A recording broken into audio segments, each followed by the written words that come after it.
Bronwyn Oliver is one of the greatest Australian sculptors ever. They're mind-boggling achievements. She produced an average of 15 pieces a year. Bronwyn Oliver invented her own form. Her exhibition sold out before they opened. When I look into her work, I see this absolute obsession, and there were consequences to that. What sculpture made me feel like there was a life for me in something that I knew I had to do.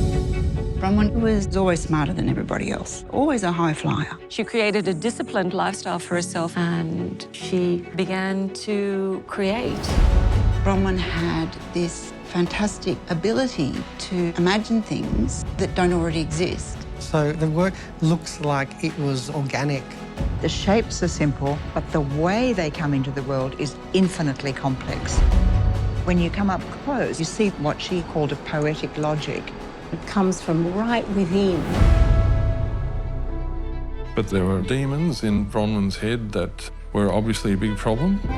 Sometimes she just couldn't operate in the world. She didn't speak to her family and her marriage broke down. The dark things that made her the person that she was were the same things that allowed her to create great art. I don't really go for all that mystical stuff, but I think people can feel what goes into them when they see them. Have a look at the work.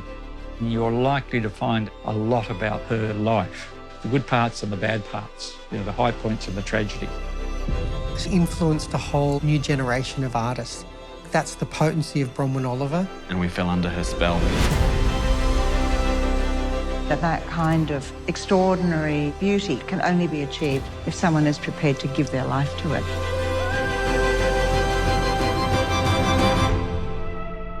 My sculpture, I like to think of them as the bones of something.